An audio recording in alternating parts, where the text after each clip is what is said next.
গোপালগঞ্জের কোটালীপাড়া থেকে রূপালী বাংলাদেশের লাইভে সংযুক্ত আছি আমি সাংবাদিক মনিরুজ্জামান জুয়েল। এই মুহূর্তে অবস্থান করছি উপজেলা সদরের 0 পয়েন্ট এলাকায় পশ্চিম পাড়ে। আজ 18 ফেব্রুয়ারি আওয়ামী লীগের ডাকা হরতালের দিন। সকাল 6টা থেকে কোটালীপাড়া উপজেলার সব এলাকায় যানবাহন চলাচল অন্যান্য দিনের মতন স্বাভাবিক পরিলক্ষিত হয়েছে। এই মুহূর্তে যেখানে দাঁড়িয়ে আছি পশ্চিম পাড়ে, এই সড়ক দিয়ে কোটালীপাড়ার থেকে ঢাকার দূরপাল্লার বাস নিয়মিত চলাচল করতে দেখা গেছে। এছাড়াও গোপালগঞ্জ পয়সারহাট সড়কের যেই বাস সার্ভিস আছে সেই বাস সার্ভিসও চলাচল আছে, আন্তঃপরিবহন। কোটালীপাড়া থেকে রাজর সড়কেও যান চলাচল স্বাভাবিক মতন করছে। আজ সকাল থেকে কোথাও কোনো ধরনের হরতালের পক্ষে কোনো মিছিল, মিটিং বা পিকেটিংয়ের খবর পাওয়া যায়নি, বা আওয়ামী লীগের দলীয় নেতাকর্মীদের কারো দেখা পাওয়া যায়নি। গতকাল রাতে আগলঝাড়া কোটালীপাড়া সড়কের নারায়ণখানা এলাকায় নিষিদ্ধ ঘোষিত ছাত্র সংগঠন ছাত্রলীগের কোটালীপাড়া উপজেলা শাখার সাধারণ সম্পাদক শামীম দারিয়ার নেতৃত্বে একটি মশাল মিছিল বের হয়। মশাল মিছিলে ছাত্রলীগের নেতাকর্মীরা সাবেক প্রধানমন্ত্রী শেখ হাসিনাকে দেশে ফিরিয়ে আনা নিয়ে স্লোগান দিতে থাকেন। ধারণা করা হচ্ছে হরতালে উপলক্ষে গতকালকে তারা এই মশাল মিছিলটি বের করেছে। তবে কারো সাথে যোগাযোগ করে কারো নাম্বারে যোগাযোগ করে কাউকে পাওয়া যায়নি। মশাল মিছিলের একটি ভিডিও ক্লিপ সামাজিক যোগাযোগ মাধ্যমে ছড়িয়ে পড়ে।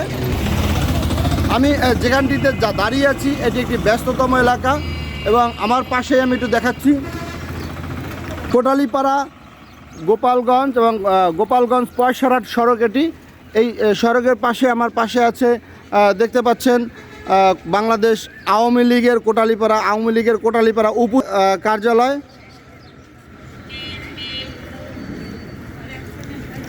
অন্যদিকে আছে উপজেলা পরিষদ, কোটালীপাড়া উপজেলা ভবন।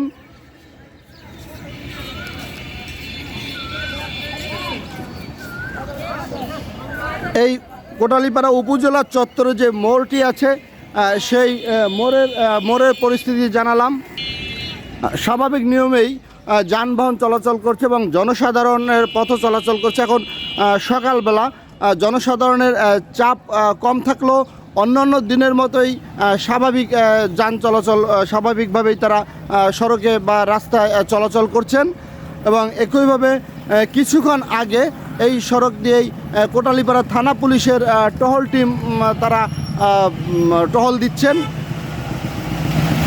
যেমনটি বলছিলাম, কোটালীপাড়ায় গত 5 আগস্ট আওয়ামী লীগ সরকারের পতনের পরে কোটালীপাড়ায় আওয়ামী লীগের পক্ষে ব্যাপক মিছিল, ব্যাপক বিক্ষোভ করতে দেখা যায়। এর পরপরই যখন ধরপাকড় শুরু হয়, তারপর থেকেই কোটালীপাড়ায় আওয়ামী লীগ এবং অঙ্গ সংগঠনের নেতাকর্মীরা আত্মগোপনে চলে যায়।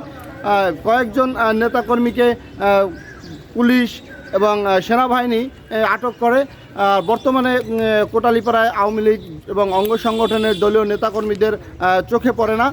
তা এরই মধ্যে দিয়ে আওয়ামী লীগের হরতালের আজকের যে পরিস্থিতি সেটা দেখালাম। স্বাভাবিকভাবে যান চলাচল করছে, কোথাও কোনো ধরনের কোনো বাধা বিপত্তি খবর আসেনি। এবং কোটালীপাড়ার যে কটি সড়ক বা আন্তঃসড়ক আছে সব সড়কেই মানুষজন স্বাভাবিক চলাচলতি করছে।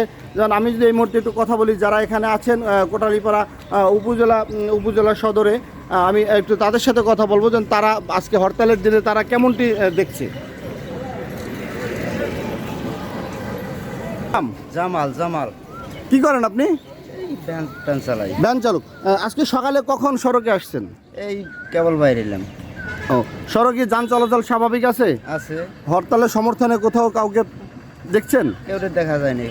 আচ্ছা, যেমনটি বললেন তিনি, আমরা দেখতে পাচ্ছি কোটালীপাড়া থানা পুলিশের যেই পুলিশ সদস্যরা আছেন তারাও এই সড়কে টহলে আছেন নিয়মিতভাবে।